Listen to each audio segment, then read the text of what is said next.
കുമയോണിലെ നരഭോജികൾ. ഓർമ്മ. രചന ജിം കോർബറ്റ്. വിവർത്തനം MP സദാശിവൻ. ശബ്ദം നൽകുന്നത് Rajeev Nair. Production copyright Storytel 2020, DC Books production. അധ്യായം 1.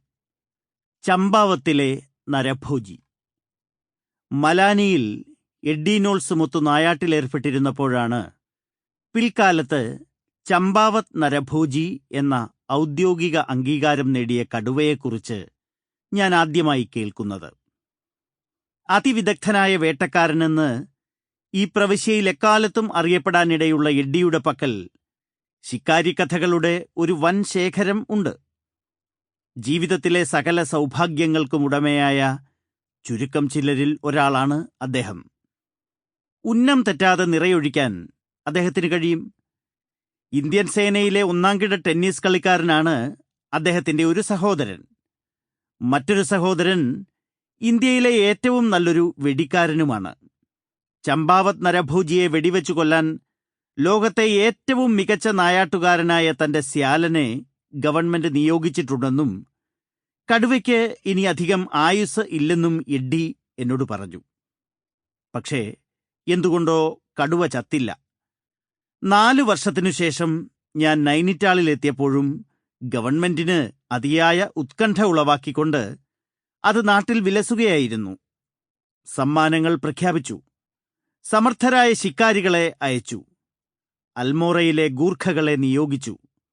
ഒന്നുകൊണ്ടും ഫലമുണ്ടായില്ല. കടുവയ്ക്ക് ഭക്ഷണമായവരുടെ എണ്ണം വർദ്ധിച്ചുവന്നു.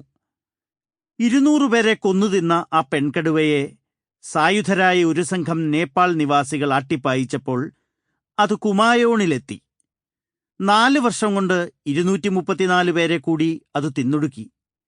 ഈ പശ്ചാത്തലത്തിലാണ് ഞാൻ നൈനിറ്റാളിലെത്തിയതും ബർത്തൌഡ് എന്നെ വന്നു കണ്ടതും.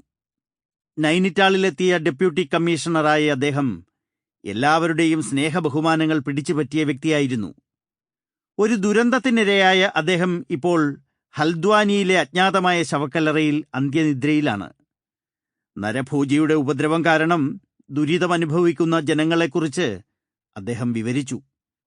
ഇനി ഏതെങ്കിലും മനുഷ്യനെ അത് കൊല്ലുകയാണെങ്കിൽ ഉടൻ തന്നെ ചമ്പാവത്തിൽ എത്തിക്കൊള്ളാമെന്ന് ഞാൻ വാക്കുകൊടുത്തു. 2 വ്യവസ്ഥകൾ ഞാൻ മുന്നോട്ട് വച്ചു. 1, സർക്കാർ വാഗ്ദാനം ചെയ്ത പ്രതിഫലം റദ്ദാക്കണം. 2, സ്പെഷ്യൽ ശിക്കാരികളെയും അൽമോറയിൽ നിന്നുള്ള ഗൂർഖകളെയും പിൻവലിക്കണം. ഇതിനൊരു വിശദീകരണം ആവശ്യമുണ്ടെന്ന് തോന്നുന്നില്ല. പ്രതിഫലത്തിനു വേണ്ടി വേട്ടയാടുന്നവനെന്ന ദുഷ്പേര് ഒഴിവാക്കുകയും അബദ്ധവശാൽ വെടിയുണ്ടക്കിരയാകാതിരിക്കുകയുമാണ് ലക്ഷ്യം. ഈ വ്യവസ്ഥകൾ അംഗീകരിക്കപ്പെട്ടു. ഒരാഴ്ച കഴിഞ്ഞപ്പോൾ ഒരു വെളുപ്പാൻ കാലത്ത് ബർത്തൌഡ് എന്നെ സന്ദർശിച്ചു. ദാബിഥുരയ്ക്കും ധുനാഘട്ടിനുമിടയ്ക്കുള്ള പാലി എന്ന ഗ്രാമത്തിലെ ഒരു സ്ത്രീയെ കടുവ തിന്നതായി വാർത്ത ലഭിച്ചെന്ന് അദ്ദേഹം പറഞ്ഞു. വിവരം കിട്ടിയാൽ ഉടനെ പുറപ്പെടാൻ ഉദ്ദേശിച്ച് സാധന സാമഗ്രികൾ ചുമക്കുന്നതിന് 6 പേരെ ഞാൻ ഏർപ്പാടാക്കിയിരുന്നു. ആദ്യത്തെ ദിവസം 17 മൈൽ നടന്ന് ധാരിയിലെത്തി. പിറ്റേന്നു രാവിലെ മോർനാലയിൽ പ്രാതലും അന്നു രാത്രി ദാബിഥുരയിൽ അത്താഴവും കഴിച്ച് അടുത്ത വൈകുന്നേരം പാലിയിൽ എത്തിച്ചേർന്നു. സ്ത്രീ കൊല്ലപ്പെട്ടിട്ട് അന്നേക്ക് 5 ദിവസമായിരുന്നു. സ്ത്രീ പുരുഷന്മാരും കുട്ടികളും ഉൾപ്പെടെ 50ഓളം പേരാണു ഗ്രാമത്തിലുണ്ടായിരുന്നത്.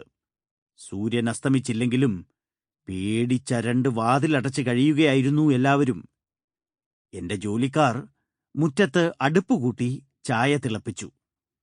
ഞാൻ ഒരു കപ്പ് ചായ മുത്തിക്കുടിച്ചുകൊണ്ടിരുന്നപ്പോഴാണ് ചില കതകുകൾ തുറന്ന് ഓരോരുത്തരായി പുറത്തുവരാൻ തുടങ്ങിയത്. 5 ദിവസമായി ആരും വീടിന് പുറത്തിറങ്ങാറില്ലെന്ന് അവരെന്നോട് പറഞ്ഞു. മുറ്റത്തെ ചപ്പുചവറുകൾ തന്നെയാണ് അതിന് തെളിവ്. ഭക്ഷ്യവസ്തുക്കൾ തീരാറായി. കടുവയെ കൊല്ലുകയോ നാടുകടത്തുകയോ ചെയ്യാത്ത പക്ഷം നാട്ടുകാർ പട്ടിണി കിടന്ന് ചാകും. കടുവ ആ പരിസരത്തു തന്നെ ഉണ്ടെന്ന് വ്യക്തം. വീടുകളിൽ നിന്ന് 100 വാര അകലെയുള്ള റോഡിൽ 3 രാത്രികളിൽ Sample complete. Ready to continue?